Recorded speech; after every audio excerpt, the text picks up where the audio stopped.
자, 강의 시작하겠습니다. 안녕하세요, 박도원입니다. 네. 박수는 이제 오늘까지만, 내일부터는 이제 같이 부대껴야 되기 때문에, 지금은 처음이니까 박수 쳐주니까 좋네요. 오늘 스타디 신청서가 나와 있는데, 보통 5명에서 7명 정도를 스타디를 조직을 합니다. 이게 나중에 종합반 같은 경우는 종합반 스타디로 연결이 될 거예요. 그리고 처음 입문하는 분들은 종합반에서 한번 커리큘럼을 쭉 따라가 보는 게 의미가 좀 있죠. 그리고 튜터는 요즘 하죠. 예, 튜터가 아마 저녁 때 하겠네요. 종합반 분들은 저녁 때 튜터 그 학습 제도가 있기 때문에 제가 이제 새벽으로 뺐는데, 원래는 월요일부터 금요일까지입니다. 월요일부터 금요일까지 8시부터 9시까지예요. 나중에 여러분들 피셋도 이제 수강하게 되면 시간 조절이 좀 필요해서 원래 월요일부터 금요일까지인데 내일은 하겠습니다. 내일은 스타디 전반에 관해서 좀 관리를 해주기 위해서 스타디 조직에 관한 내용, 그리고 어떻게 운영할지 이런 것들을 내일은 하겠습니다. 운영 방안, 밴드 만드는 법, 완료 보고하는 법, 그리고 질문하는 법, 이런 것들 다 가르쳐 드릴 테니까 한 달 동안은 여러분은 같이 저랑 부대낀다고 생각을 하셔야 돼요. 다시 한번 말씀드립니다만, 처음에는 의기롭게 이 자리에 다 앉아 있습니다. 그렇지만 사람이라는 게요, 힘든 거거든요. 똑같이 반복되는 일상생활 속에서 지쳐가는 건 누구나 마찬가지입니다. 이럴 때 사실 든든한 기반이 될 수 있는 그 무언가가 좀 필요한 거예요. 1차적으로는 선생님 그 역할을 해줘야 되는 겁니다. 그 역할을 해서 여러분이 굳건하게 딛고 올라서야 되는 거예요. 스타디는요, 한 번 결성되고 끝나지 않습니다. 스타디는 2차, 3차에 걸쳐서 계속 조직할 거예요. 왜냐면 스타디가 서로가 안 맞는 경우가 있어요. 이런 부분에 관해서 마음이 열려 있어야 됩니다. 저 사람 왜 빠져나가지?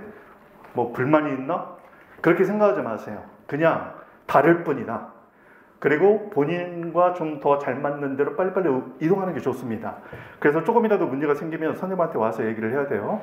그리고 월요일부터 금요일까지는 선생님은 7시 반까지 와 있을 거니까 조금 더 내밀한 질문을 하고 싶거나, 왜냐면 여러분들끼리는 스타디에서는 개인적인 얘기를 하는 게 아니에요.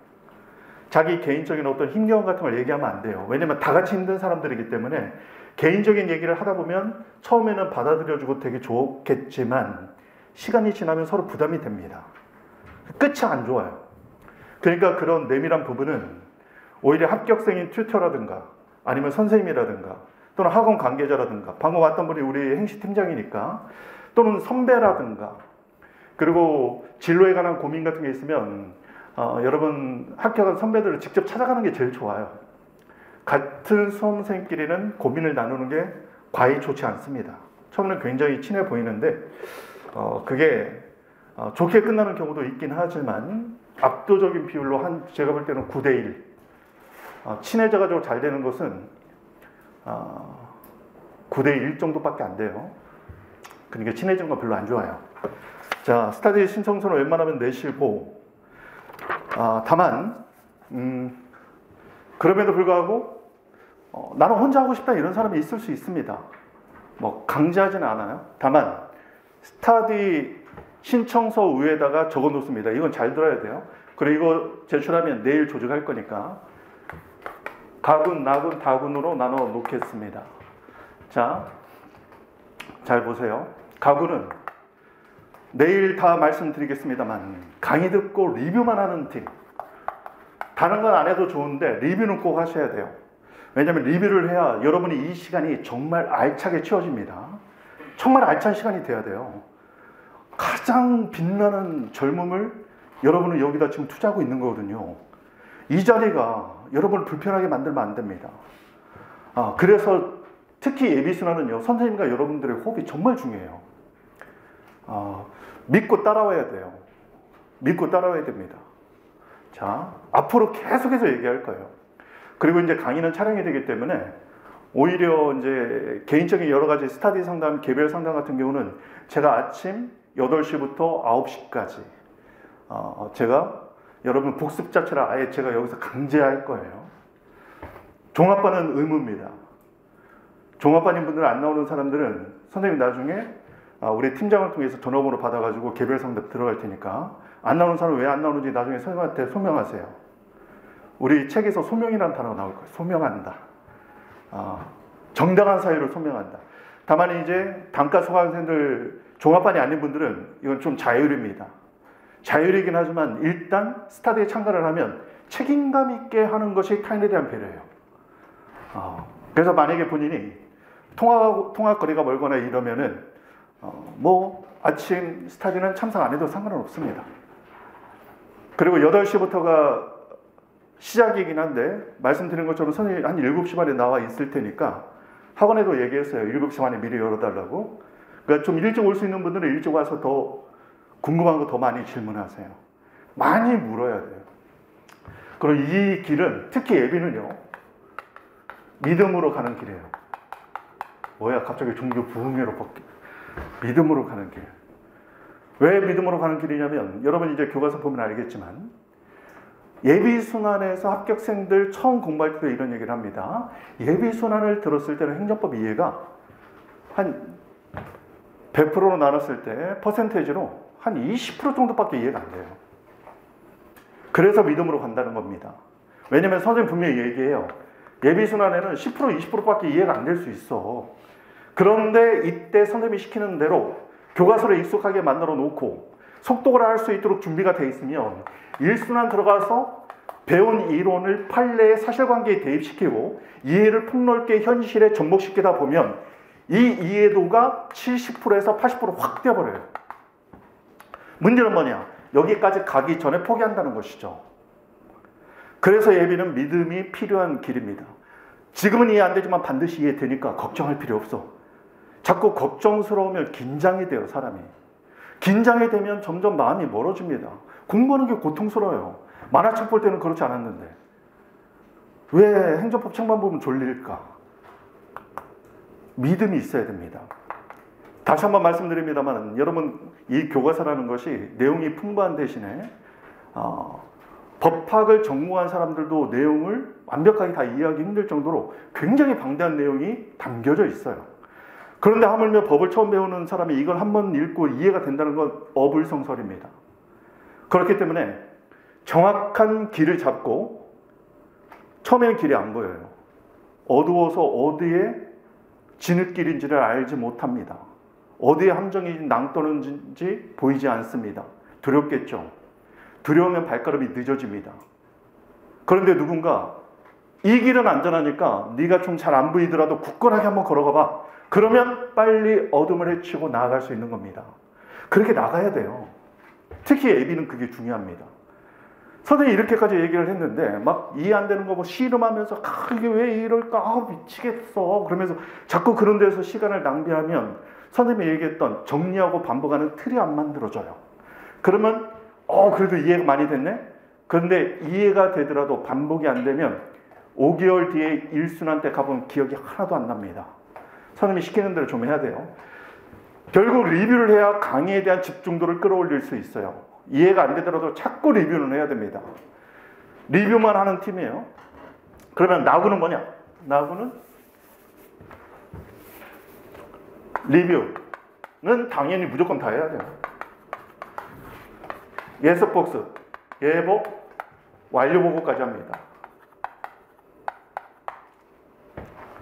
다구는 많지 않을 것 같은데 다구는 리뷰와 예복, 완료보고도 있지만 다군 같은 경우는 전년도부터 준비를 좀 해본 사람들, 행정법이 처음이 아닌 사람들. 그래서 기본적인 좀 나중에 보면 가로놓기 자료를 드릴 겁니다. 가로놓기에서 테스트한다고 생각하지 마세요. 예비 때 뭘 알겠어 사실. 예비 때는요 길을 잘 들이는 게 중요해요. 그리고 전체적인 틀을 볼 줄 알아야 됩니다. 대신 개념은 정확히 아는 게 중요해요. 그래서 그 개념의 핵심 키워드를 가로로 처리해서 익숙하게 만들어 주기 위한 자료인데 이거 뭐 틀렸다고 스트레스 받으면 안 되니까 가로놓기 자료도 어떤 식으로 하는지까지 선생님 다 가르쳐 드릴 겁니다. 다만 작년부터 공부한 사람들은 가로놓기 내용이 결국 답안지에 쓸 내용들이거든요. 이게 언젠가는. 그러니까 그 가로놓기를 스터디 팀에서 테스트하는 팀, 즉 자기들끼리 시험 보는 팀입니다. 예비 때는 이 시험을 선생님이 강조하지 않는데 1순환부터는 여러분도 이거 해야 돼요. 왜? 특강 때 말씀드렸죠. 1순환 8월에 들어가면요. 이제 3일에 한 번씩 1시간씩 시험을 봐요. 써야 돼, 이제 그때는. 물론 암기가 안 됐으니까 오픈 테스트를 하긴 하겠지만. 자, 이렇게 본인이 어디에 들어갈지를 위에다 꼭 적어주세요. 이렇게 얘기했는데 또 안 적는 사람이 있어. 신청서 제일 위에다 큼지막하게 적어놓으세요. 가나다. 직렬은 별로 중요하지 않습니다. 일행이든 재경이든 직렬은 좀 섞여 있어도 상관없어요. 오히려 다양한 관점에서 접근도 가능하니까 가군일지 나군일지 다군일지 결정을 해주시고 스터디가 조직되고 나서 2차, 3차에 걸쳐서 계속해서 재조직할 겁니다. 걱정하지 마시고 가라고 지금 쓰려고 마음먹은 분들 중에서 한번 나 하다가 안 되면 가로 가면 되는 거예요.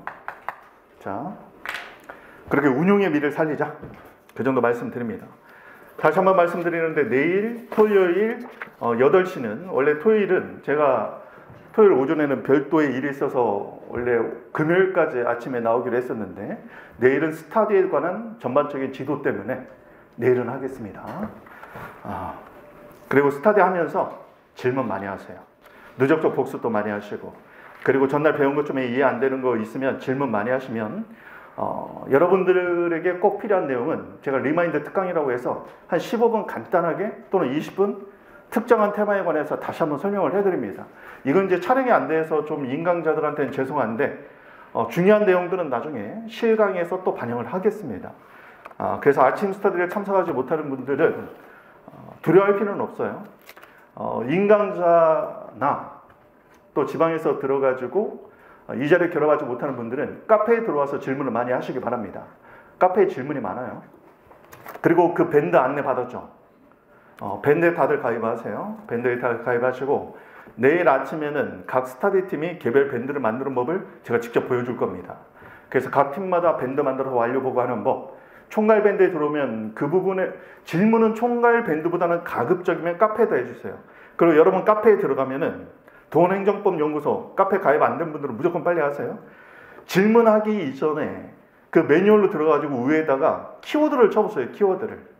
뭐 예를 들면 재량행위, 뭐 확약, 치면 이게 10여 년이 지나면 다 비슷비슷해. 헷갈리는 게. 그러니까 쳐보면은 여러분이 궁금한 거를 그 전에 누군가 궁금해했어. 관련된 글이 무수히 많습니다. 그런데 검색을 했더니 하나도 안 나왔어. 내가 처음으로 궁금해했구나. 좋아하지 마세요. 시험하고 별로 상관없는 내용일 가능성이 많겠죠. 자, 시험과 상관없는 것들은 사실은 좀 가감히 버리는 게 좋은데 예비 때만 제가 받아줍니다. 예비 때만 받아준다는 얘기는 뭐냐면 행정법 전반에 관한 어떤 흥미를 갖는 게 중요하기 때문에 예비 때는 시험과 상관없는 어떠한 질문이 나와도 제가 다 간단하게 설명을 드릴 겁니다. 다만 1순환 좀 넘어가면 너무 시험하고 상관없는 것들을 좀 빨리빨리 버리는 게 좋아요. 왜냐면 뭐 어려움 가지고 시험을 했지만 이게 결국 시험과는 연관성이 전혀 없는 내용들도 있을 수 있거든요. 그럴 때는 빨리빨리 재조정해야 돼요. 이런 것들은 버리세요. 공격만 하지 마시고 차라리 이걸 봐. 이걸 보는 게 좋아. 그럼 빨리 궤도 수정을 하는 게 좋습니다. 자, 지금 이 자리에 있는 분들 중에서 기초법개념을 안 들은 분도 계실 테고 특강을 안 들은 분도 있을 겁니다. 자, 솔직히 한번 얘기해 볼까요? 살짝만 들으면 돼요. 기초법개념 안 들은 사람 손 들어보세요. 기초법개념. 좋아요. 괜찮아요. 괜찮지는 않아, 사실. 오늘이라도 빨리 들으세요. 오늘, 내일, 일요일까지. 물론 기초법개념에 나오는 내용들을 또 강의 시간에 할 겁니다. 근데 그 강의 계획서 보면은 거기 QR코드 있잖아요. QR코드로 들어가면 돼요. QR코드 들어가서 그 영상을 한번 보세요. 자, 여러 가지 상정 때문에 아마 못 들었을 겁니다. 그런데 이제 앞으로는 그러시면 안 돼요. 뭐냐면은 자, 우리 입문자 특강을 하잖아요. 제가 이 얘기를 하는 이유는 뭐냐면 여러분이 나중에 경제학을 하고 뭘 하고도 마찬가지입니다. 입문자 특강 같은 게 딱 있으면 그리고 이제 실강이 들어가잖아요. 물론 인강으로 듣는 분들도 있을 겁니다. 이거 괜히 하는 게 아니거든요. 이걸 위한 어떤 전제, 마치 수학문제 풀기 위한 구구단 같은 거란 말이죠. 가장 기초적인 공식 같은 거란 말이죠. 그래서 이걸 미리 가르쳐 주는 거예요. 그러면 이런 것들을 숙지하고 들어가는 거예요, 원래. 경작도 마찬가지입니다. 준비 없이 훅 들어가면 안 돼요. 우리가 음식을 먹을 때도 애프타이저를 먼저 먹으면서 위에 위장에 신호를 보내잖아요. 내가 이제 음식물을 섭취할 거라는. 그러지 않고 훅 먹어버리면 탈이 나는 겁니다. 그래서 여러분 공부할 때도 이 습관도 꼭 들이세요. 들어봤나 모르겠지만 선생님은 학습법에 관한 책은 무조건 다 사서 보는데 우리 제자들 빨리 합격시키려고 5분 예속 5분 복습이라는 얘기를 들어봤나 모르겠어요. 들어본 사람이 있습니까? 들어본 사람 없어요? 들어본 사람. 우리가 하루 강의를 들으면 보통 3시간 합니다. 쉬는 시간까지 합하면 한 3시간 반으로 잡혀 있죠. 그래서 1시 40분부터 하면은 5시 10분에 끝납니다. 물론 강제 규정은 아니에요. 조금 오버하기도 하죠. 강의가 들어갈 때 3시간 강의 분량이 있다고 했을 때 5분 동안 오늘 배울 진도 부분에서 대략적인 흐름이 뭐가 있을까? 목차라도 한번 보면서 강의를 들은 사람과 그냥 뭐가 있는지도 제대로 알지도 못하면서 듣는 사람은 차이가 있는 겁니다. 그리고 5분 복습. 이 5분이 특히 나온 것이 망각곡성 때문에 그렇죠. 정보가 유입된 이후로 5분 이후부터 망각이 시작된다는 거 아닙니까? 따라서 이 5분 동안에 목차 또는 개념 빠르게 리마인드 해야 돼요. 리마인드. 근데 이때 리마인드 할 때 중요한 건 뭐냐면 여러분이 처음부터 모든 게 이해되지는 않을 거란 말이죠. 이해가 됐는지 안 됐는지를 찾으면 5번이 무조건 넘어갈 거 아닙니까? 어떻게 해야 돼요? 본인이 이해가 된 거, 안 된 거, 헷갈리는 것을 어떻게 한다? 체크하는 겁니다. 체크. 그리고 체크된 것을 나중에 강약 조절을 하는 거예요. 여러분, 체크가 안 되면 강약 조절이 안 돼요. 학습에서. 강약 조절이 안 되면 뭐가 안 돼요? 선택과 집중이 안 됩니다. 여러분, 시중에 보면은 고등학생들 수능 이런 거에서 선택과 집중 학습법 어쩌고 막 이런 게 많이 나오잖아요. 선생님 볼 때 다 쓸데없는 얘기야. 왜 쓸데없는 얘기인 줄 아세요? 그런 용어들이 나오는 배경에는 교육 심리학자들에 의해서 연구된 여러 가지 성과 논문들을 가지고 어떤 아이템을 잡는 거예요. 그래서 그것을 상품화 시킵니다. 근데 제가 다 쓸데없다고 얘기하는 건 뭐냐면 이런 선택과 집중의 학습법이 제대로 본인에게 체화되기 위해서는 사실 필요한 여러 가지 전제가 있는 거예요. 그 전제가 없이 그냥 선택과 집중의 학습법 그럼 좋은 것처럼 이렇게 사람들이 받아들이는데 방금 얘기한 것처럼 어떤 지식을 한번 받아들였을 때 본인이 아는 거, 모르는 거, 헷갈리는 거 정말 냉철한 사람들은 이 분류가 더 세세할 수도 있어요. 그래서 본인이 한두 번만 읽어도 즉각적으로 아는 것과 그렇지 않은 것들을 쭉 분류해서 가장 헷갈리는 걸 쳐나가면서 본인의 선택과 집중을 해나가는 겁니다. 그러면서 처음에는 이래요. 아는 거, 헷갈리는 거, 모르는 거. 키워드를 잡고 반복을 해서 얘를 얘로 자꾸 보내는 연습을 하는 거예요. 그러면 나중에 이게 이제 거꾸로 돼요. 아는 거, 헷갈리는 거, 모르는 거. 그럼 모르는 거 그 몇 가지를 선택과 집중을 하는 겁니다. 이게 바로 선택과 집중이에요. 따라서 선택과 집중이 되려면 어떻게 된다? 정보를 받아들인 이후에 그 정보에 대한 정확한 자기 기준을 설정해서 분류하는 작업을 합니다. 분류를 하고 나서 어떤 걸 우선적으로 볼 것인지, 어디를 깊게 팔 것인지 이걸 빨리 결정하는 거예요. 그리고 여기서도 믿음이 필요한데 이 부분은 선생님이 그렇게 중요하다고 강조 안 한 부분이야. 이 부분은 나중에 저절로 알게 된다고 했어. 그럼 패스. 눈으로 스치고 넘어가자. 이건 암기하면 좋다고 했지. 그럼 좀 더 보자. 이건 시험에 자주 나왔다고 했지. 그럼 이건 좀 이해까지 하려고 좀 들어가 볼까? 그게 선택과 집중입니다. 선택과 집중, 강약 조절. 이 단어는 여러분이 시험 끝날 때까지 많이 듣게 될 겁니다. 왜냐? 우리는 답안지를 써요. 한정된 짧은 시간 동안에 써야 되는데 강약 조절을 못하면 어떻게 되느냐? 시간 내에 못 씁니다. 그리고 강약 조절을 못하면 어떻게 해야 되느냐? 쟁점에서는 중요한 쟁점은 쉽게 말하면 이게 배점과 연결되어 있는 거예요. 배점이 많으면 강인 겁니다. 배점이 별로 없으면 약이에요.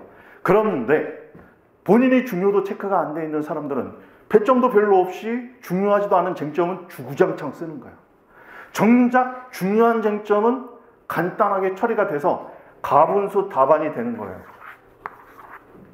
별로 균형이 안 맞는 거예요. 이럴 때 우리가 바로 얘기한다. 강약 조절에 실패했다. 답안지가. 그리고 강약 조절에 실패하는 답안지는 결국 시간 배분에서 실패하게 됩니다. 결국 시간 배분이라는 것은 점수가 많은, 결국 모든 건 점수로 귀결되는 거예요. 점수가 많은 강, 중요한 것은 시간을 많이 들여서 많이 쓰는 겁니다. 이런 조절이 돼야 돼요. 이런 조절은 평소에 여러분이 교과서를 볼 때나 자료를 분석할 때 아예 습관이 돼 있어야 됩니다. 여러분이 수능에서 했던 또는 자기 전공, 중간고사, 기말고사 볼 때 그 정도 마음 가지고 접근하면 안 돼요. 왜? 여러분이 이제 경험하게 될 이 고시라는 것은 그 시험 분량이 그동안 여러분이 경험했던 어떤 것과도 비교가 되지 않을 정도로 엄청나게 방대하다는 것을 1년 동안 경험합니다. 저번에도 말했지만 수능에서 교과서 하나를 여러 번 보고 우리 그런 거 없어요. 매 순환마다 자료가 나옵니다. 이건 행정법만 얘기하는 게 아니에요. 매 순환마다 새로운 자료가 나오고 그 자료들이 쌓여나갑니다. 그 자료를 아는 거 모르는 거 헷갈리는 걸 분류하고 정리하고 계속해서 반복해서 자기 걸로 만들지 못하면 결국 좋은 자료는 쌓여있지만 내게 되지 않아요. 내게 되지 않으면 시험장에 갔을 때 정작 내 무기로 활용할 수 없게 된다. 결국 중요한 건 내 무기로 활용하는 겁니다. 여러분, 칼 들고 싸우는 전투에서요, 아무리 좋은 칼일지언정 내 힘으로 감당이 되지 않아서 제대로 들지도 못하면 무슨 소용이 있습니까? 오히려 그것보다 내 손에 맞는 무기를 갖는 게 중요한 거예요. 이미 많은 정보가 흘러 넘쳤기 때문에 좋은 자료는 차고 넘쳐 있어요. 찾아보면. 중요한 건 뭐다? 내 걸로 만들어야 된다. 그러기 위해서는 당금질이 필요합니다. 여러분, 당금질이 뭐예요? 칼 하나 만들 때 얼마나 많이 두들깁니까? 그 반복이 되지 않으면요, 안 되는 거예요. 무슨 말인지 알겠어요? 우리 에밀레종 있잖아요. 에밀레종. 고등학교 때 배웠나 모르겠지만 이게 엄청난 무게를 갖고 있는데 에밀레종을 지탱하고 있는 봉이 있습니다. 그런데요, 과학자들이 처음에 신기한 겁니다. 이게 무게를 감당할 수 없을 것 같은데 감당을 하고 있단 말이죠.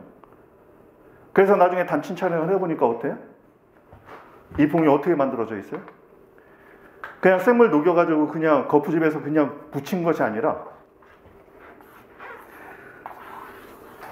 쇠를 넓게 해가지고 여기서부터 두들기면서 쫙 말아 들어가는 거예요. 계속.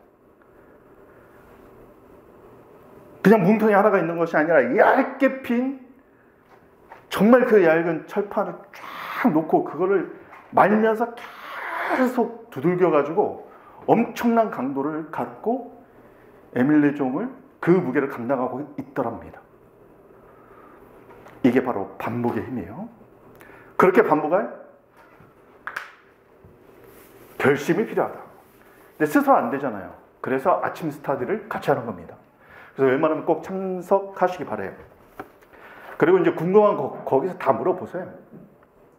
참석 못하는 분들은 카페에 질문하시고, 그리고 오늘 보면은 스타디 신청서는 내시고, 기초법 개념은 특강에서도 했는데 기초법 개념하고 특강은 꼭 들으셔야 돼요. 특강에서 앞으로 뭘 어떻게 진행하고 이런 얘기도 많이 했으니까. 그리고 강의 계획서 보면은 QR코드 있죠. 이거로 기초법 개념을 꼭 숙지하시기 바랍니다. 자, 그리고 이런 자료가 하나 나왔을 거예요. 오늘 이 자료 한번 찾아보세요.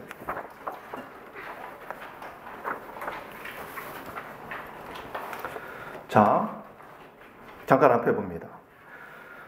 고시에서는요, 5급 공채 강의를 듣다 보면 여러분은 이제 필기 자료를 받게 됩니다.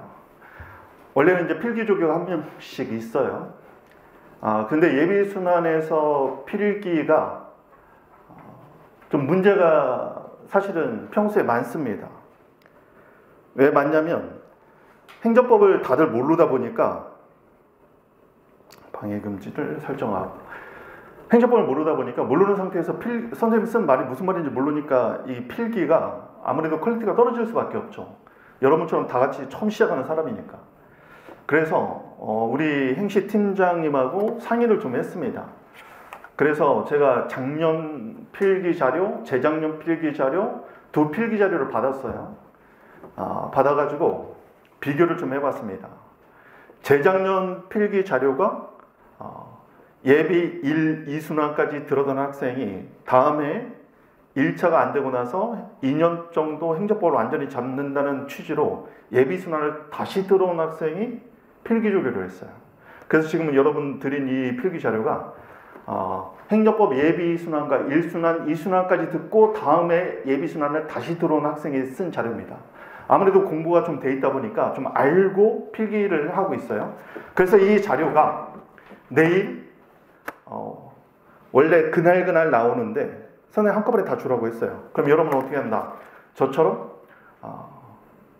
이렇게 스프링 제본을 합니다. 스프링 제본을 해주는데 주변에 많으니까 스프링 제본을 이렇게 하세요. 하고 이제 내일 뭐 오늘 쉬는 시간에도 봐도 상관없는데 내일 특히 토요일 같은 날 아침에 와서 선생님이 이 자료 이렇게 꺼내 놓을 테니까 이런 자료도 키워드를 어떻게 잡았는지를 꼭 확인하세요. 그리고 조금 바뀐 부분들이 있을 수 있으니까 강의 나가면서 그런 부분을 수정을 해드리겠습니다. 그런데 특강 때 말씀드렸지만 그런데 이 필기 자료는요 참조를 하는 데는 중요합니다만 예비순환에서 제일 중요한 게 뭐라고 했어요? 교과서를 자기 걸 만들어야 돼요. 교과서 길을 많이 내야 돼. 그래야 1순환 갔을 때 교과서를 떠들어 볼 수 있게 되는 거예요. 제일 안 좋은 사람들은 뭐냐면 예비순환 들었는데 교과서에 밑줄도 제대로 그어 있지 않아요. 그런데 1순환 가면 또 이상한 책이 또 나오거든요. 그럼 교과서를 이제 책장에 꽂혀가지고 이제 꺼내지 않습니다. 그러려면 처음부터 볼 필요가 없는 거예요. 내가 보는 모든 자료는 시험 직전에 볼 수 있는 자료여야 됩니다. 그런 식으로 만들어야 된다는 거 꼭 기억하세요. 그리고 기초법계님하고 특강 안 들은 분들은 오늘 저녁에 최우선적으로 그거부터 하세요. 지금은 상관이 없어요. 아직 늦은 게 아니니까. 근데 보조를 맞춰 가야 됩니다. 그래서 제가 특강에서 이런 얘기를 했어요. 예비순환을 예비자라고 붙여놓으니까 들어도 되고 안 들어도 되고 또는 한번 맛을 보는 정도라고 착각하는 사람들이 많은데 절대 그렇지 않아요. 여러분이 내년에 이 자리에는 적어도 3%, 5%, 뭐 많으면 10%도 될 수 있겠지만 1년 만에 합격하는 사람도 나올 겁니다. 어쨌든 1년 동안 행정법을 공부해서 합격 점수는 나올 수 있게 만들어야 될 거 아니에요. 근데 예비를 날림으로 하면은 1년 지났는데 내년에 보세요. 내년 3순환 되잖아요. 1차 끝나면 3순환 기간이 시작되는데 분명히 듣게 될 거예요. 어떤 얘기? 3순환 들어가는데 아직도 답안지 쓰는 법을 몰라요. 그러면서 행시사나 같은 데 물어보는 거예요. 답안지 어떻게 쓰냐고. 3순환 들어가는데도 예비 1, 2순환을 거쳤는데도 답안지 쓰는 법을 모르는 사람이 태반이야. 이제 그런 사람들 가서 이제 과락 맞고 오는 거예요. 100점 만점에 10몇 점, 20몇 점 맞고 나오는 거예요. 절대 그러면 안 되는 거예요. 예비순환 때 정확히 해야 됩니다. 그것만 꼭 기억해 주세요. 그래서 기초법계념은 꼭 들어야 된다는 거 다시 한번 말씀드리고 내일 자료가 나오면 스프링 제본에서 이렇게 낱장으로 가지고 있으면 이게 관리가 안 돼요. 그래서 관리를 잘해야 된다. 자, 여러분의 책상 위에다가 꼭 써놔야 됩니다.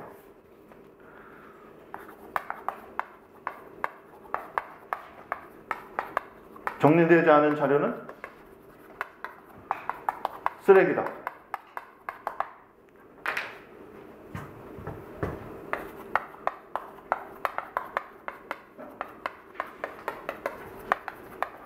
그날 정리되지 않은 자료도 쓰레기다.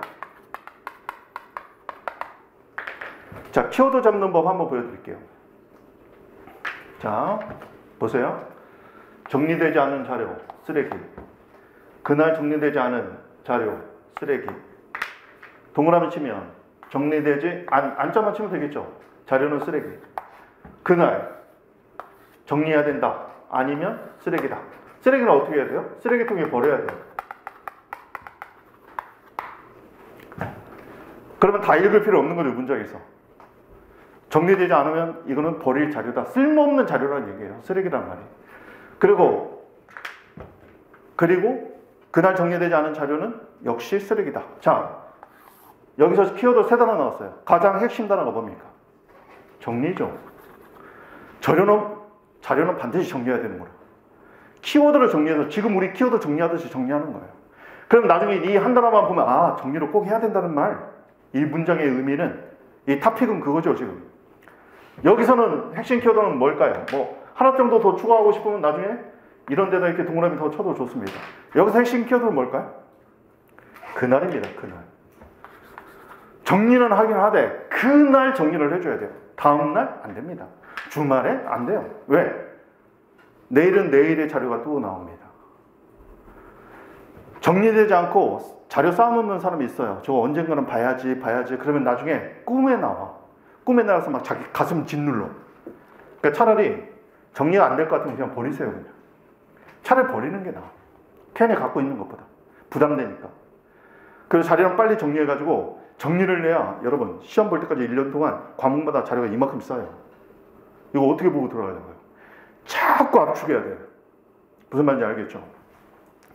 그리고 이 필기노트에 나와 있는 내용이 여러분이 행정법을 이해하는 데는 상당히 도움이 됩니다.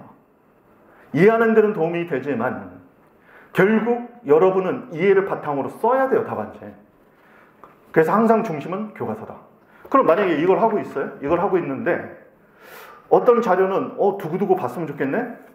그래서 교과서에다가 막 쓰는 사람들이 있어요. 그렇게 하면 돼요? 안 돼요? 될까요? 안 될까요? 뭔가 안 될 것 같으니까 저렇게 질문했겠지 제가? 자, 됩니다. 돼요. 그런데 원칙이 있습니다. 원칙은 뭐냐면요. 잘 들으세요. 교과서를 단권화시킨다는 사람들이 있는데 교과서를 단권화시킨다고 교과서에다가 막 뭐 쓰는 사람들이 있어요. 선생님 볼 때는 실패입니다. 왜 실패냐면요. 교과서는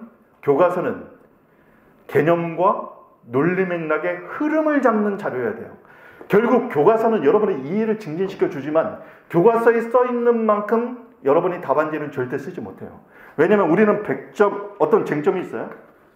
쟁점이 만약에 100점짜리를 쓴다면 교과서에는 이 쟁점이 1000점으로 써 있는 거예요, 지금. 이걸 똑같이 답안지에 못 써요. 그런데 왜 교과서를 보느냐? 풍부하게 써 있기 때문에 이해하는 데는 상당히 도움이 되는 거예요.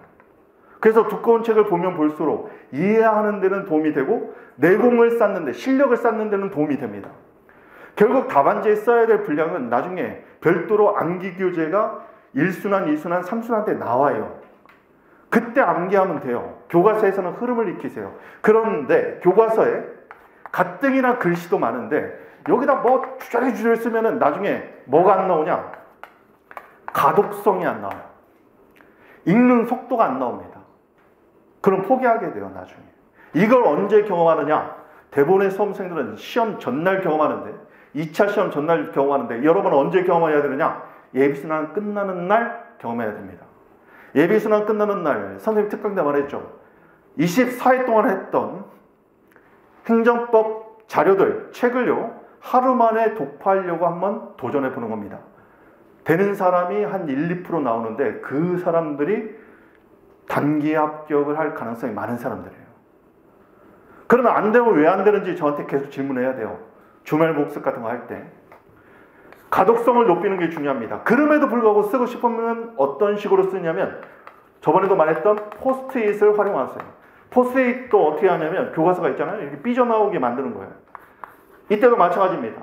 교과서 페이지 몇 페이지 써놓고 강의 시간에 선생님이 얘기했던 것을 중요한 내용은 항상 뒷면입니다. 앞뒤가 있으면 여기는 마치 질문처럼 행정상 법률 관계는 뭘로 되어 있느냐 물음표 딱 찍어놓고 뒤에다 그려놓는 겁니다. 아니면 도표식으로 만들어 놓고 가로를 해놓고 뒤에다 답을 써주는 거예요. 그러면 어떻게 하느냐? 이것을 포스트잇을 교과서에다 붙여놓으세요. 그리고 원칙을 지킵니다. 원칙은 어떻게 지키냐면 가끔 독서실에 보면은 독서실 앞에다가 막 암기할 거 포스트잇 막 붙여놓는 사람들이 있어요. 이게 10개가 넘어가면 제대로 안 보고 있다는 반증입니다. 뭐 많이 한 번씩 해보잖아요. 막 많이 붙여놨는데 정작 붙여놓고 별로 안 보잖아. 많이 보는 사람은 그게 많이 붙을 수가 없어. 그럼 어떻게 하냐면 잘 보세요. 포스트잇 이렇게 붙여놨죠. 집에 가기 전에 포스트잇을 띄면서 책상에 붙입니다. 하나씩. 그런데 띄기 위해서 딱 들었는데 읽었는데 뭔지 몰라서 뒤를 봤는데 뒤를 봐도 모르겠어. 그러면 그 내용이 적혀있는 교과서 파트가 바로 그 옆에 있잖아. 그걸 읽는 겁니다. 아, 이런 내용이구나. 포스트잇 내용 조금 추가해야 되겠다. 이렇게만 읽으니까 뭔 소리인지 모르겠네. 추가해서 책상에다 붙입니다. 그래서 만약에 이게 30장이야. 쭉 복습하면서 다 붙였습니다.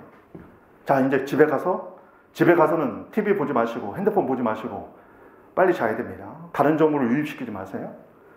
자, 다음날 아침에 왔어요. 그럼 어떻게 해요? 포스트잇을 책상에 붙어있죠. 30장을. 근데 출처가 적혀있잖아. 얘는 페이지 5페이지 이런 식으로. 그러면 그걸 들고 다시 뒷면에 무슨 내용이 있는지 연상하면서 해당 5페이지에다 다시 붙여놓는 겁니다. 그런데 뒷면이 연상 안 되고 뒷면을 봐도 무슨 내용인지 모르면 그 해당 페이지, 만약에 20페이지면 20페이지에다 그걸 붙이면서 그 파트를 읽어보는 겁니다. 그러면 날마다 책에 왔다가 여기로 갔다 그러면 끈끈이가 떨어져가지고 이렇게 떨어져요. 그럼 그럴 때는 이제 포스트잇 풀 같은 것도 이렇게 붙이고 하다가 이게 몇 번 되면 나중에 어떻게 되냐면 이건 너무 당연한 거였구나. 그러면 그때 포스트잇 버리는 거예요. 근데 그냥 연필로 쓰면 나중에 보면 삼수랑 가서 맨날 지우고 있어. 지우개로. 이거 뭐하러 써놨을까? 이거 당연한 거였는데. 예비순한테는 모르니까 이게 뭐 대단한 것 같아서 써놨는데 자기가 정작 삼수랑 가니까 너무 당연한 걸 써놓은 거야. 근데 보기 안 좋으니까 막 맨날 지우개로 지우고 있어. 그러면 안 되니까 포스트잇을 활용하라는 겁니다. 무슨 말인지 알겠어요? 서브는 지금부터 하지 않는데 서브를 하는 사람도 워드로 하는 거예요. 그래서. 왜냐면 그때그때 수정해야 되니까. 이런 자료를 정리하고 반복하는 자기만의 노하우를 갖는 것이 고시에서 단기 합격의 비법이 된다는 거 꼭 기억하세요. 자, 먼저 필기자료를 한번 봅니다. 필기자료 1회차 1페이지입니다.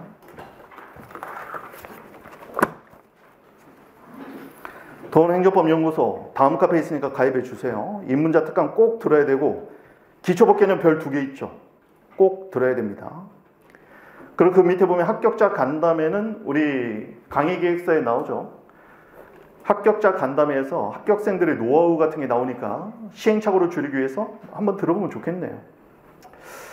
자, 예비순환의 학습법, 예습복습, 3대7 이렇게 써놨는데 복습이 저는 중요하다고 봐요. 왜 복습이 중요하냐? 복습하면서 밑에다가 적어놓으세요. 정리 플러스 반복. 정리 반복이 중요합니다. 지금은 이해에 연연하지 않는다. 이해 불용이라고 쓰지 마세요. 나중에 이해는 중요합니다. 이해는 중요한데 지금 이해 불용이라는 건 지금 여러분이 완벽한 이해를 하려고 하다 보면 지쳐버려요. 행정법이 한 번 듣고 이해가 될 것 같으면 행정법이 어렵다는 얘기가 왜 나오겠어요? 자, 지금은 이해에 연연하지는 마라. 다만 선생님이 확신을 준다. 1순환 끝날 때 되면 20%도 이해 안 됐던 것이 갑자기 70% 이상으로 확 이해가 되기 시작합니다. 그리고 어느 순간 보면요, 여러분 붙여놓은 포스트잇이 무의미해져 버려요. 너무 당연한 거 붙여놨네. 내가 이렇게 성장했구나. 그때 알면 되는 겁니다. 자, 암기카드 만들기는 특강에서 말씀드렸어요.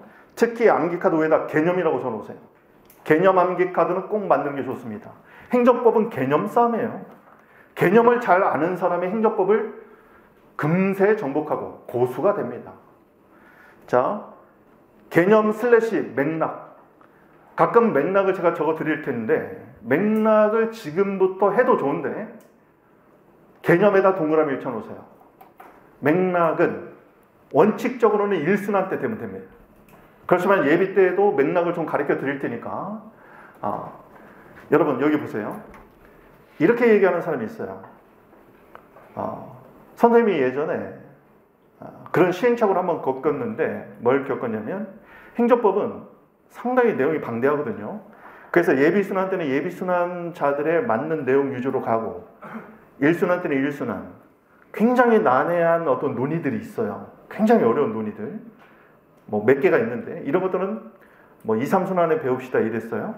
지금도 그렇게 가르치는 강사님들이 상당히 많은데, 이게 문제가 있다는 걸 나중에 아는 게 뭐냐면, 어쨌든 어려운 내용은 지금 들으나 1순환에 들으나 3순환에 들으나 처음 들을 때 다 멘붕이야.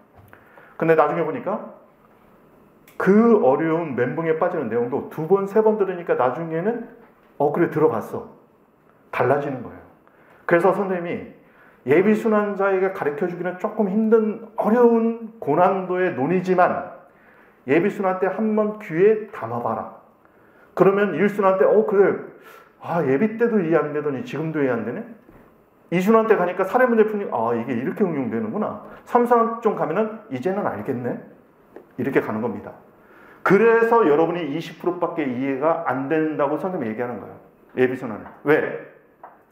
예비순환에 듣는 강의 내용만으로도 시험장 들어갔을 때 어느 정도 다 배워봤다라는 느낌이 들 정도는 예비순환 때 다 맛을 보게 합니다. 대신 그 많은 내용을 1년 동안 배울 내용을 한 달 동안 내가 다 이해하고 이러면 절대 안 되는 거예요. 그래서 선생님이 가르쳐주는 대로 잘 쫓아야 돼요. 이거는 한번 들어놓으세요. 이해를 위해서 이건 한번 들어놓으세요. 이 개념은 암기하는 게 좋습니다. 이거는 시간 될 때 한번 쓱 보세요. 이렇게 강약을 주는 거예요, 선생님. 선생님이 계속 강약을 줄 거예요. 강약 조절이 중요합니다. 이 교과서를 어떻게 다 암기해? 선생님도 못해. 그리고 박사과정에 있는 애들도 몰라. 이거 물어보면. 오히려 행시 1년 동안 쫓아온 애들이 박사과정에 있는 애들보다 더 잘할 수도 있어요. 얘기해보면. 개념 맥락을 정확히 알면. 자, 암기 카드는 그렇게 활용하면 되겠다. 예비순환의 목적, 교과서 보기다.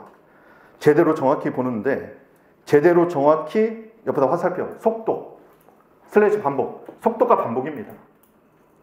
정독은 개념 파트만. 자, 개념을 정확히 숙지하는데 말로 설명할 수 있어야 쓸 수 있다. 이게 이제 고시에서 아주 유명한 격언이에요. 말할 수 있으면 쓸 수 있다 이런 표현이 있어요. 그래서 스타디 같은 거 하면서 말해보는 게 좋긴 한데 말로 잘 표현 못하는 분들도 있죠. 상관없습니다. 근데 말하려고 하면 틀려도 좋으니까 노력해보세요. 여러분, 사람이 이해나 암기를 할 때 가장 좋은 방법 중에 하나가 뭐냐면 가르쳐보는 걸 합니다. 가르치기 위해서는 타인의 입장에서 생각도 해보고 어떻게 쉽게 풀어나갈까 고민하는 과정에서 자기있게 된다는 거예요. 그래서 스스로 한번 누군가를 가르친다고 생각하고 얘기를 해보는 거예요. 동생이 있으면 동생 앉혀놓고 한번 얘기해보는 거예요. 물론 이제 다음부터 동생이 가까이 안 오겠지만 자꾸 말하려고 노력을 해주셔야 돼요. 왜냐하면 보세요 여러분. 내가 이거 알긴 아는데 나중에 쓰려고 하면 이게 글이 안 나와. 이거를 글빨이라고 하는데 보통 정확한 표현은 필설이라고 해요. 필력이라고 부릅니다. 쓸 필자의 힘력자예요. 사람이 필력이 있어야 되거든. 특히 이제 논문 과목 같은 데서는 썰을 푼다는 표현이 있어요. 썰을 푼다. 이제 여러분들께 쓰는 표현인데 이게 이제 좀 썰을 풀 줄 알고 필력이 있는 사람들은 어떤 식으로든 막 문장이 뽑아집니다. 그런데 이 훈련이 너무 안 돼 있는 사람은 알긴 아는데 키워드가 연결이 안 돼 문장으로. 키워드 암기는 중요하지만 키워드를 보면서 속독을 하지만 어느 순간에는 5번에 한 번 정도는 키워드를 가지고 머릿속에서 빠르게 문장을 만들어 보는 연습도 필요합니다. 물론 예비부터는 잘 안 되지만 지금부터 조금씩이라도 그렇게 해본 사람과 안 해본 사람의 차이는 나중에 월등히 큰 결과로 나타납니다. 기억해 주세요. 예비순환의 목적 한번 보시고 예비순환 때 교과서를 잘 해놔야 1순환 때 교과서가 참고서로 계속 활용 가능성이 있게 됩니다. 여러분이 1순환 가보면 알아요. 1순환 때 그때 비로소 예비순환 날림으로 듣고 와서 1순환 때 그때 교과서 밑줄 긋는 사람들이 있어요. 그러면 여러분이 볼 때는 나도 예비 때 저거 밑줄 긋는다고 엄청 고생했는데 참 고생스럽겠네. 벌써 차이가 벌어졌죠. 걔는 교과서 밑줄 긋고 있는데 나는 지금 판례 보고 있단 말이야. 그리고 교과서 밑줄 긋는 게 시간이 엄청 많이 걸리잖아요. 해보니까. 한번 그어놓으면 편해져요. 나중에. 자, 그렇게 보시고. 자, 넘어가서 봅니다. 2페이지. 자, 행정법이란 민법처럼 별도의 법전이 없다. 자, 키워드를 형광펜으로 잡는다면 쉬는 시간에 와서 선생님 거 한번 이렇게 보세요. 선생님 어떻게 해놨는지. 가독성을 높이기 위해서 키워드를 잡는 겁니다. 자, 이 파트는 시험과는 전혀 상관없어요. 그냥 가볍게 들어놓으면 됩니다. 그럼에도 불구하고 키워드를 잡아볼게요. 형광펜이 있다면 법전 없이 체크합니다. 행정법은 단일 법전이 없다고 제가 특강에서도 말씀드렸어요. 형광펜이 옆에 있는 게 좋아요. 똑딱이로 이렇게 하면 좋겠죠. 자, 그리고 분류 기준이 나오는데, 자, 특강 때 말씀을 드렸습니다. 새롭게 많이 쓰지는 마세요. 분류 기준에 체크를 한번 해봅니다. 그리고 옆에 실제 이익, 실제 이익에 체크해 놓습니다. 체크하라고 하면 형광펜을 딱 그어버리세요. 만약에 동그라미를 친다면 기준 실익입니다. 실익 위에다 점이 찍혀 있죠. 여기 봅니다. 특강에서 말씀드렸지만 앞으로 개념이 나오면 항상 기준, 실익 이 두 가지를 꼭 기억하라고 했어요. 분류, 기준. 핵심 키워드는 기준입니다. 어떤 기준에 의해서 나눠진 것이냐? 실익, 실제적 이익이라고 했죠. 실익은 결론을 다르게 하는데 방점이 찍힙니다. 물론 논리 과정이 바뀌는 것도 실익이라고 표현을 하지만 실제적으로 봤을 때는 결론이 바뀌는 것을 실익이라고 많이 불러요. 자, 거기 예로 쟁점명이 나오는데 쟁점명 체크해, 거기 한번 형광펜 칠해 보세요.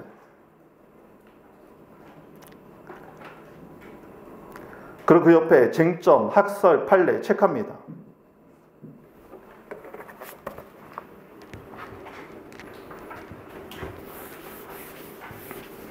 자, 앞에 보세요. 우리는 결국 사례 문제를 풀어야 됩니다. 물론 입법고시에서는 산문이 단문이 나오긴 하지만 5급 공채 시험을 기준으로 봤을 때는 모든 게 다 사례예요. 사례가 뭔지 제가 특강 때도 말씀드렸으니까 특강 안 들은 사람들 빨리 특강 들으세요. 오늘 기초법개념도 마찬가지고. 자, 나중에 사례가 있죠. 사례 문제에서는 특강에서 했던 거 다시 한번 반복합니다. 못 들은 분들이 있어서. 사례 문제가 나오면 제일 먼저 뭐가 있다고 했어요? 설문이 있습니다. 설문은 일정한 사실관계가 규정되어 있어요. 그리고 질문이 나옵니다. 질문은 분설해서 나온다고 했죠. 세 번째는 참조 조문이 나옵니다. 사례 문제는 이렇게 딱 구성되어 있어요, 여러분. 설문, 질문, 참조 조문. 물론 질문은 특강에서 했던 것처럼 뭐 30점, 20점, 15점, 10점 이런 식으로 여러 질문이 나오는 걸 분설형이라고 부른다고 했죠.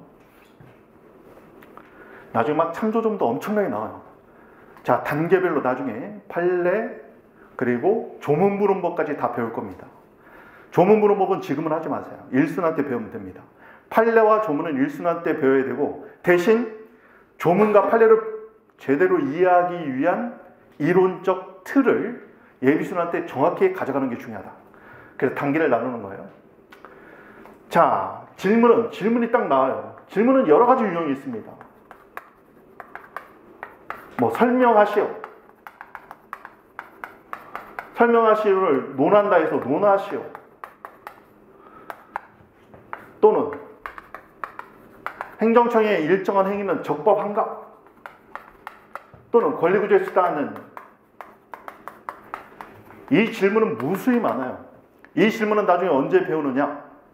기출문제를 배우는 일순환 들어가서 우리 행시, 입시, 사시, 변호사 시험 문제들 10년 걸 쭉 보면 대략 질문이 이런 스타일로 나오는구나 알게 될 겁니다. 자, 이 자료는 없지만 일반 상식적으로 한 가지 한번 얘기해 볼게요. 사람은 법률관계의 주체가 되는 자는 기초법개념에서 이제 얘기를 하는데 자연인과 법인이 있습니다. 이런 건 나중에 다 배워요. 지금은 가볍게 들으세요. 안 적어도 좋으니까. 자연인은 출생과 사망으로 존재하는, 법인은 법인격이 부여되어 있는 겁니다. 선생님도 교육법인 하나를 운영하고 있는데, 자, 법인은 법률에 의해서 인격이 부여되어 있어서 법률 관계의 주체가 될 수 있어요. 나중에 다 배웁니다. 문제는 뭐냐면요, 이 자연인이 있잖아요. 민법에 보면 출생과 동시에 법률 관계의 주체가 될 수 있습니다. 그러면 출생과 동시에 자연인, 즉 사람이 법률 관계의 주체가 되는데, 이 출생이 정확히 어느 시점에 사람이 출생한 걸로 봐서 법주체가 되는 걸로 볼 거냐? 다툼이 있을 수 있죠. 이 다툼, 싸울 쟁자를 써서 쟁점이라고 불렀다고 했죠. 그러면 민법에서는 뭐라고 얘기하냐면, 아기가 엄마 뱃속에서 막 태어나려고 진통이 시작되면 막 병원에 가잖아요. 영화나 드라마 보면 진통설이 있습니다. 그래, 진통이 있을 때 그때부터 사람으로 보자. 태아에서 사람으로 이렇게 바뀌는 걸로. 아니야, 진통만은 안 되지. 적어도 태아의 일부가 어머니 자궁으로 빠져나온 걸로 봐야 돼. 이게 이제 일부 노출설이에요. 세 번째는, 에이, 뭐 머리카락이 나오면 나온 거야? 헷갈리잖아. 전부 노출설. 다 빠져나왔을 때, 드디어 세상에 자기 몸의 독립적으로 나왔을 때로 보자. 그때 누군가 또 이렇게 얘기합니다. 에이, 그런데 태아가 태어나서 호흡을 하지 못하고 사상되는 경우도 많잖아. 독립호흡설. 응애 울면서 이제, 그래서 독립호흡을 시키려고 엉덩이를 탁 때리는 거 아니에요? 응애 울면서 이제 독립호흡을 하는데, 독립호흡설이 있습니다. 자, 언제부터 사람으로 볼 것이냐? 다툼이 있어요. 아예 진통이 시작될 때냐? 일부 태어났을 때냐? 다 태어났을 때냐? 독립호흡을 했을 때냐? 결국 사람의 시기와 관련된 논쟁이 있는 겁니다. 분류 기준은 진통으로 볼 거냐, 노출로 볼 거냐, 막 이런 논란이 있는데, 시력이 어디 있는지를 아는 게 굉장히 중요한 거예요, 이게. 시력이 있는 게. 어디에 시력이 있을까요? 약간 끔찍하긴 한데, 그냥 가볍게 들어놓으세요. 자, 만약에 판례가 독립호흡설을 취했다고 했을 때, 태아가 있어요, 태아가. 이제 사람이 되었는데, 사람으로 출생해야 얘는 법주체가 되기 때문에 상속권 같은 게 생기는 겁니다. 그러면 태아를 보호한다는 측면에서 봤을 때 출생 시기를 당기는 게 좋아요? 늦추는 게 좋아요? 태아를 보호한다는 측면에서는 당겨주는 게 좋습니다. 당겨주는 게 좋아요. 그런데 태아를 보호해 주는 대신, 만약에 이 태아가 나중에 사산이 됐다고 보세요. 그래서 나중에 민법을 꼭 배워야 된다는 거야. 근데 이 여자 입장에서 임신한 인부가 만약에 상속관계가 복잡하게 얽혀 있을 때, 아이가 상속을 받잖아요. 아이가 상속을 받고 나서 얘가 죽으면 얘 직계 존속인 엄마가 아이의 상속분을 다 받을 수 있습니다. 그러면 여자 입장에서는 아직 진통이 시작되지 않았어요. 근데 진통이 시작됐다고 얘기해버리면 되는 거야. 만약에 출생의 시기를 진통으로 본다면 이 여자는 지금 진통이 시작됐어요. 그런데 아이가 사산됐으면 일단 진통이 시작됐으니까 얘는 출생한 걸로 보고, 그러면 얘가 상속을 받는 걸로 봅니다. 이게 시간적 간격설이에요. 그 잠깐 동안이라도 얘는 살아있었던 겁니다. 그리고 얘가 상속을 받은 다음에 얘가 죽으면 직계 비속이 그것을 상속받는 거예요. 왜냐면 얘는 직계 비속은 없으니까 직계 존속인 엄마가 다 상속을 받는 겁니다. 진통설을 취하면 태아가 사람이 되는 시기가 빨라지니까 태아를 보호한다는 측면에서는 도움이 되나 거래 안전을 침해하는 겁니다. 명확하게 객관적으로 확인이 안 되는 거야. 그럼 언제부터 명확하게 확인이 될까요? 일부 노출설이면 뭐 머리털이 하나 나오면은 그게 아이가 태어난 건가? 그러다 보니까 판례는 뭐냐면 전부 노출설이 판례가 되는 겁니다. 아이가 전부 노출됐는지는 객관적으로 명확하게 판단할 수 있잖아요. 그럼 전부 노출설을 취한 이유는 뭐냐? 태아의 보호와 거래 안전이라는 두 이념이 충돌할 때 거래 안전을 어느 정도 도모하겠다라는 의지의 표명이 되는 겁니다. 결국 이 학살의 논의는 말 못하는 그 태아를 보호해 줄 것이냐, 아니면 거래 안전을 도모할 것이냐, 이런 대립이 실익이 있는 거예요. 그걸 실익이라고 부릅니다. 그러면 우리 행정법 쪽으로 들어가 볼게요. 교재 한번 보세요. 자, 갑, 을이 나오네요. 앞으로 많이 나올 겁니다. 자, 여러분이 뉴스에서는 갑질하지만 선생님이 갑을 쓸 때는 갑은 항상 약자입니다. 대부분은 국민으로 나올 거예요. 사례 문제가 그런 식으로 나와요. 을이 보통 행정청입니다. 행정청이 이렇게 쓸게요. 약자로. 행정청이 강자야. 여러분이 행정청이 되면 여러분이 강자예요. 자, 사안에서는 둘 다 국민입니다. 이거 빼세요. 쓸 필요 없죠. 거기 있으니까. 자, 갑이라는 사람이 예를 들어서 식품위생법에 따라서 영업 허가를 받습니다. 허가를 받았는데 영업을 할 수 있는 허가를 받은 자가, 지금은 그냥 들어놓으세요. 우리 시험에서 두세 번 나온 사례예요. 허가를 받은 자가 나중에 영업을 양도할 수 있어요. 그러면 넘겨준 사람을 양도인, 넘겨받은 자를 받을 숫자를 써서 양수인이라고 부릅니다. 보통 이런 경우에는 행정청이 밑에다 병자 한번 써볼까요? 그냥 보통 병이라고 쓰는데 여기 행정청을 쓸게요. 행정청에게 나중에 지휘승계 신고라는 걸 합니다. 적지 마세요. 거기 다 있으니까.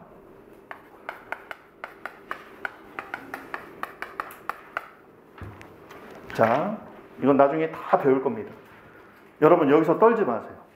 그리고 지금 집중력을 잃어버리지 말아야 돼요.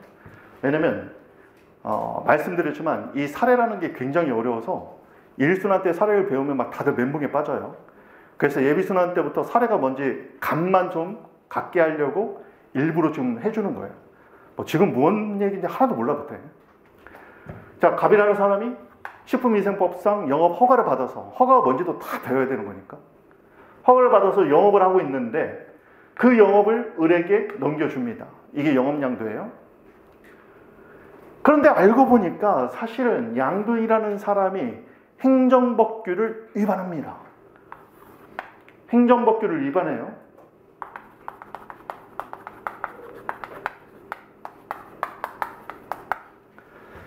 자, 행정법규를 위반해서 만약에 이게 적발이 되면 행정청은 갑에게 영업정지 같은 제재처분을 합니다. 그런데 제재처분이 나오기 전에 영업을 이렇게 넘겨주면 우리가 현실에서는 이럴 때 을을 이제 바지사장을 세운다 이렇게 얘기도 해요. 이 사람한테 넘겨주는 거예요. 그러면 이 사람이 나중에 행정청에 일정한 지휘승계 신고를 하면 갑의 영업자의 지위를 양수합니다.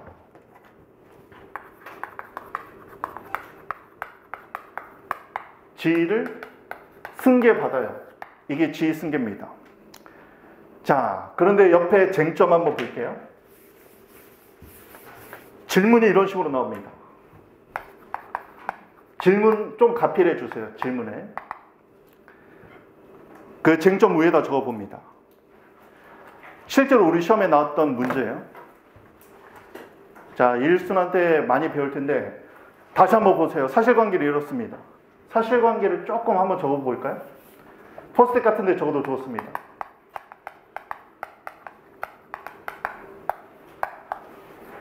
갑은 영업 허가를 얻을 득자예요. 득해서 영업 중 법규를 위반합니다.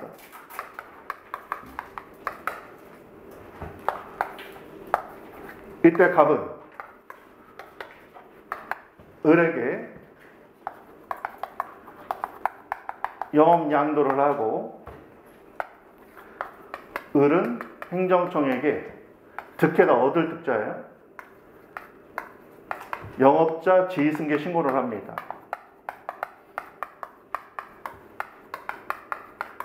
그리고 이 신고가 나중에 신고가 수리가 됩니다. 이런 거 다 배워요, 나중에.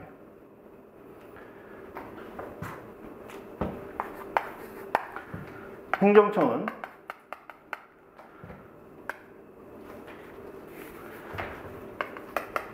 신고 수리 후 위 위반 사항을 적발했어요. 두 번째 질문. 이게 우리 시험에서 실제로 나왔던 거예요. 행정청은 갑의 위반 사유를 이유로 을에게 제재 처분을 할 수 있는가? 실제 시험 문제가 이렇게 나옵니다. 떨지 마세요. 익숙하게 만들어 버려야 돼요. 처음에는 누구나 다 어려워요. 자, 색깔 있는 펜을 들어봅니다. 나중에 사실관계를 분석해야 되는데 영업자 지휘승계 신고 아직 안 배웠으니까 지금은 저것만 놓으세요. 실제 사례 문제 푸는 것처럼 선생님이 지금 해볼게요. 안 배웠기 때문에 지금은 여러분은 뭔 소리인지 다 몰라요. 얘는 수리를 요하는 신고다. 이때 신고의 수리는 중법률 행위적 행정행위, 행정행위를 배어발동사학트 VA로 적을게요. 나중에 이것도 말씀드리겠습니다. 얘가 행정행위예요.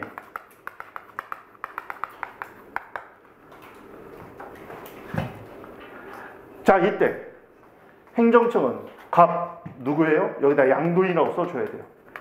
양도인의 위반 사유를 이유로 을 양수인에게 제재 처벌을 할 수 있느냐?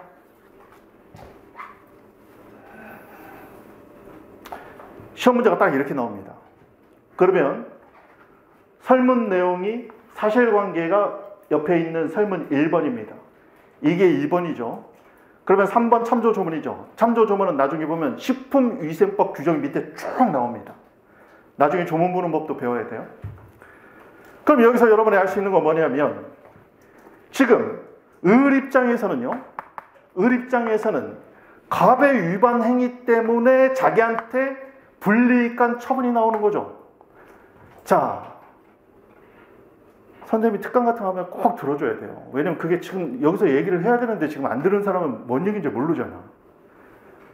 특강에서 선생님이 얘기했어요. 어떤 사실관계를 아는 걸 악의자라고 부르고 모르는 자를 선의자라고 부르죠. 만약에 을이요. 선의 양순이라면 여기서 말하는 선이라는 것은 뭐냐면 갑의 위반 행위를 모르고서 갑의 영업을 양수한 선의자라면 갑의 위반 사유를 이유로 을을 처벌하는 것은 선의의 제3자를 침해할 수 있는 겁니다. 즉 여기서 쟁점은 쟁점명 이게 쟁점 이름이에요. 쟁점 이름은 미리미리 암기하세요. 쟁점 이름은 미리미리 암기해 주면 좋다. 이건 1순위로 암기를 해주세요. 두 번째 암기를 한다면 판례의 결론만 암기하세요. 예비순환은 이걸로 충분합니다. 1순환 들어가면 판례의 결론뿐만 아니라 나중에 세 번째에서는 1순환부터 판례 논거의 키워드를 암기합니다. 그러면 다음 순환에는 2순환부터는 학설 이름 논거도 2순환부터 시작해서 언제까지 3순환까지 암기하면 여러분이 시험 보러 들어가는 거예요. 이렇게 단계적으로 공부를 해줘야 돼요. 그러면 쟁점 이름은 뭐냐? 이게 제재를 할 수 있는 사유거든요. 위반 행위를 했으니까 제재 사유의 승계 여부입니다. 여기서 제재 사유의 승계라는 말은 적는 데 집중하지 마세요. 지금부터는 제재 사유의 승계라는 말은 원래 제재 처분은 누구한테 내려줬어야 돼요? 그렇죠. 갑이죠. 갑이 위반 행위를 했기 때문에 갑에게 내려줘야 되는데 문제는 뭐냐면 갑이 영업양도를 해서 영업자의 지가 이미 을로 다 넘어가 있단 말이야. 그래서 갑은 이제 영업자가 아닌 거예요. 그러니까 행정청 입장에서는 갑의 위반 행위를 이유로 어떻게 보면 을이 갑의 지위를 그대로 승계했으니까 을을 마치 갑처럼 보면서 제재 처분을 할 수 있느냐의 논의가 되는 겁니다. 제재사의 승계라는 말은 결국 이걸 풀어낼 수 있어야 돼요. 어떻게 풀어내야 되느냐? 양도인, 여기서는 갑이죠. 양도인의 이 말입니다. 법 위반 사유, 법 위반 사유에 따른 제재 처분의 사유를 양수인 을에게 승계한다는 말은 그대로 전가시킨다는 말입니다. 이을 개자예요. 승계시킬 수 있겠는가? 그럼 여기서 이제 학설이 나눠지는 거예요. 자, 이거를 옆에다 적어 놓으세요. 문제점. 자, 이건 암기하세요. 사례가 나오면 보통 우리가 문학판검이라고 부릅니다. 문제점, 학설, 판례, 검토, 소결. 이걸 우리가 보통 이제 수험생들은 문학판검이라고 부릅니다. 이걸 우리가 쟁점이라고 불러요. 쟁점이 나오면 문학판검을 써야 됩니다. 문제점, 학설, 판례, 검토.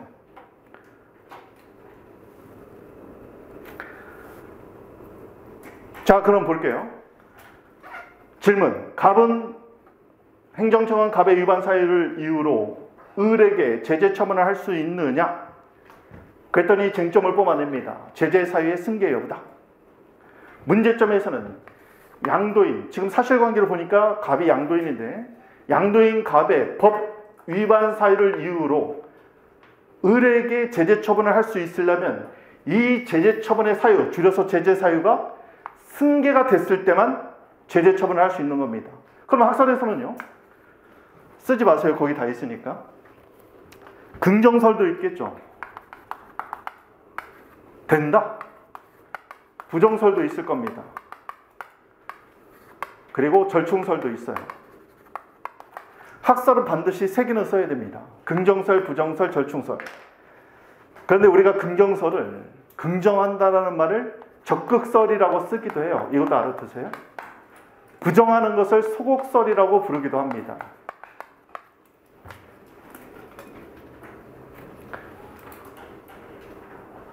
그러면 여러분 보세요. 긍정설에 따르면 질문에 대한 답이 뭐가 돼요? 행정청은 갑의 위반 사유를 이유로 을에게 제재 처분을 할 수 있느냐? 제재 처분을 할 수 있다. 부정설은 제재 처분을 할 수 없다. 절충설은 할 수 있을 때도 있고 없을 때도 있다. 여기는 이제 절충설이 여러 개가 있거든요. 여기까지가 여러분이 기본적으로 암기를 나중에 해야 될 사안인데 잘 보세요. 단순 암기가 돼 있지만 이 질문에서 제재 사유의 승계 여부라는 쟁점 이름을 찾는 게 일단 제일 중요합니다. 학설은 이래요. 판례는 긍정합니다. 판례는 긍정설을 취해요. 논거는 나중에 배우면 됩니다. 검토에서는 여러분은 학설 판례 중에서 여러분이 지지하는 학설을 찾아줘야 돼요. 이 지지하는 학설에 따라서 사안을 해결하는 겁니다. 이 사안 해결이 소결 또는 산의 경우라고 씁니다. 그런데 여기서 우리가 나중에 공부할 때 잘 보세요. 예비순환에서 지금 제가 쓴 이 내용을 단순 암기하는 것은 제가 볼 때는 참 행정법 공부를 제대로 못한다고 선생님이 표현합니다. 단순 암기는 나중에 하면 되잖아요. 항상 여기서 중요한 건 뭐냐면 why예요. why. 왜 이런 문제가 생겼는데? 실익이 뭔데? 여기로 들어가야 됩니다. 실익이 뭔지 한번 볼게요. 자, 제재사의 승계를 긍정해버리면 긍정하는 게 어떤 효과가 있는지를 봐야 됩니다. 제재 사유의 승계를 인정하면 자기가 뭐 잘못했다가 바지 사장 세우기 위해서 일부러 가짜로 영업양도 같은 거 해서 제재를 면탈해버리면 결국 행정법 질서는 망가지겠죠. 따라서 긍정설에서는 여러분이 하는 이런 제재, 이런 걸 여러분이 다 하는 거예요. 제재의 실효성, 이 제재를 통해서 공익을 실현하는 거거든요. 공익 실현. 제재의 실효성이라는 공익을 생각하면 제재의 사유를 승계시켜서 끝까지 추적해서 잘못된 위반 행위에 대해서는 처벌하는 게 맞습니다. 그럼 부정설은 왜 부정할까요? 만약에 을이요, 선의의 피해자라면, 이게 선의의 제3자예요. 선의의 제3자에게 예측하지 못한, 이걸 불칙이라고 불러요. 예측하지 못한 불칙에 손해를 야기하는데, 이런 경우에 나중에 보면은 을 입장에서는 자기가 거래를 했는데 나중에 이런 문제가 있어가지고 만약에 영업정지가 아니라 영업 취소까지 나와버리면 자기가 영업 양수한 것이 아무 의미가 없어지잖아요. 이런 경우에는 거래 안전을 해할 수 있습니다. 해할 해자예요. 반자로 쓸게요, 그냥. 거래 안전에 반할 수 있습니다. 특히 제3자는 국민인데 국민의 사익을 침해할 수 있어요. 자, 여기 보세요. 긍정설은 논거는 제재의 실효성 확보를 통해서 행정법 질서를 회복하는 데 있습니다. 비판점은 여기로 가는 거예요. 선의의 제3자에게 예측하지 못한 손해를 발생시킬 수 있다는 겁니다. 그러면 제재 사유를 부정한다면 선의의 제3자는 보호가 되겠으나 뭐 잘못하면 다 양도해버리겠죠. 그러면 행정 제재의 실효성을 저해할 수도 있다는 겁니다. 결국 이게 뭐냐? 이게 바로 실익이 되는 거예요. 이게 실익이 된다. 결론이 달라지기도 하지만 그 안에는 행정법 질서를 회복하기 위한 공익의 방점을 찍을 것이냐, 또는 영업 양도 양수를 한 계약을 체결한 그 사인의 이익을 보호할 것이냐, 사인의 이익을 줄여서 사익이라고 쓰면 돼요. 앞으로 여러분들은 이거 막 단순한 게 막 하려고 하니까 너무 공부가 안 되는 거예요. 나중에는 왜 문제가 되느냐, 이 쟁점이 왜 문제가 되느냐, 어디서 문제가 되느냐, 이런 걸 익히는데 주안점을 둬야 됩니다. 사실은 예비순환 첫날에 이걸 지금 쓴 거는 굉장히 무리가 있는 건데, 왜냐면 이건 보통 1순환 때 배워야 돼요. 선생님이 이걸 지금 쓴 이유가 있어요. 뭐냐면 여러분이 앞으로 행정법을 공부해서 여러분이 해결해야 될 방향성이 뭐냐, 이건 좀 알고 가는 게 좋을 것 같은데 이런 거 하는 겁니다. 그래서 이런 실익을 알기 위해서는 행정법을 단순한 게 하려고 하지 말고 왜 문제가 될까? 이걸 계속해서 머릿속에서 리마인드 하는 거, 이게 리걸 마인드, 법적 사고력이라고 불러요. 리걸 마인드. 법적 사고력을 기르는 게 가장 중요하다. 앞으로 이런 걸 지금은 몰라도 돼요. 뭐 제재서에 쓴 게 뭔지 지금 몰라도 돼요. 다만 이것 정도는 기억합니다. 앞에 보세요. 결국 시험 볼 때 답안지에 강약 조절을 모두에 말씀드렸는데 강의되는 게 바로 저 쟁점입니다. 강의되는 게 바로 저 쟁점이고, 쟁점이란 결국 싸움이 있다고 했는데 어떤 싸움? 학설과 판례의 싸움입니다. 그래서 학설 판례가 있는 부분이 강약 조절에 뭐가 된다? 강의되는 거예요. 그러니까 교과서에서도 학설 다툼이 있는 부분을 잘 봐야겠죠. 그런데 잘 들으세요. 선생님이 단계적 암기를 얘기하는데 공부를 잘못하는 학생들은 어떻게 하냐면 저 학설 다툼이 나오면 긍정설, 부정설 거기에 막 세세한 데다 다 체크를 해요. 근데 결국 수분 보지 못합니다. 나무만 보고. 오히려 여러분이 눈여겨봐야 될 건 긍정설, 부정설, 절충설의 세세한 학설의 논거가 아니라 교과서를 찾아보면 진입 부분에 왜 이게 문제가 되는지, 또는 검토 부분에 그랬을 때 어떤 문제점이 있는지, 이런 부분들이 쓰여있는 파트가 있단 말이에요. 그런 것들을 눈여겨봐야 되는 거예요. 왜 이런 논쟁이 시작됐는지. 그래야 여러분이 행정법의 어떤 맥이 잡히는 거예요. 단순한 게 한 건 머릿속에 금방 사라져버려요. 그래서 이 줄기를 잡아야 된다. 꼭 기억하십니다. 그 정도 보시고. 자, 거기 논의의 실익이 있죠. 쟁점, 학설, 판례, 밑에 논의의 실익. 이거 답안지 이렇게 써야 돼요. 논의의 실익. 실익의 체크. 체크하면 형광펜을 칠합니다. 자, 실익은 거래 안전을 중시하면 제재서에 승계시키면 안 되죠. 선의의 양수인을 보호해야 되니까. 거래 안전 중시, 위에다 줄 빼고 선의의 제3자 보호.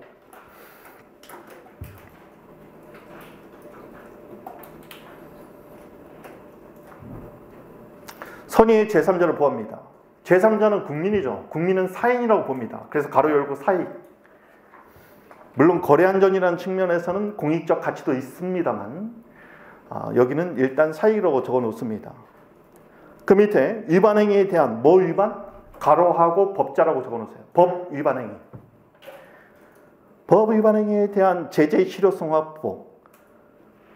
가로 열고 얘는 공익이겠죠. 제재 왜예요? 그런 행정법규 위반을 못하게 하려고 제재하는 거 아니에요? 결국 공익입니다. 여기서 말하는 제재는 제재 밑에다 이렇게 적어볼 거예요. 제재 처분. 나중에 우리가 사례를 접하면 처분자가 항상 붙을 거예요. 제재 처분. 그러면 자 잠깐 앞에 볼게요. 여기서 눈치챈 분이 있을까 모르겠지만 학설은 긍정설, 부정설, 절충설 또는 적극설, 소극설, 절충설인데 나중에 보면요. 실익을 들어가 보면 어떤 학설은 공익에 방점을 찍고 어떤 학설은 사익에 방점을 찍습니다. 사익은 국민의 권리구제니까. 그런데 판례는 대체로 항상 그런 건 아닌데 대체로 판례는 국가를 생각하면 공익에 방점 찍어야 돼요? 사익에 방점을 찍어야 돼요? 공익에 방점을 찍습니다. 그럼 제재사유의 승계에 관해서 판례는 어떤 견해를 취할까요? 그러니까 긍정설을 취하는 거야. 여기서 여러분이 긍정설을 취했다를 단순한 게 하면 안 되고 제재사유의 승계를 긍정하면 제재의 실효성이 확보돼서 행정법 질서를 회복하는 공익에 이바지할 수 있다는 걸 알아야 판례가 긍정성을 취한 게 너무 당연한 논리로 이해가 되는 겁니다. 이렇게 공부해야 된다는 거예요. 단순한 게 하지 말고. 행정법 공부했는데 제재의 승계 판례가 긍정설이었던가 부정설이었던가? 이런 학생의 문제점은 뭐냐면 제재사의 승계가 왜 논의되고 있는지 실익을 정확하게 이해하지 못하고 그냥 단순한 게 하고 있는 거야. 그러니까 행정법이 재미없죠. 논리 맥락이 안 잡혀 있으니까. 무슨 말인지 알겠어요? 이걸 아는 게 우리가 중요하다. 쓸데없는 거 막 공부하려고 하지 마시고 대신 이 쟁점 여기 보세요. 선생님 막 이런 거 적었잖아. 사례 문제를 접했을 때 제일 처음에 중요한 건 뭐냐면 사실관계를 분석하는 겁니다.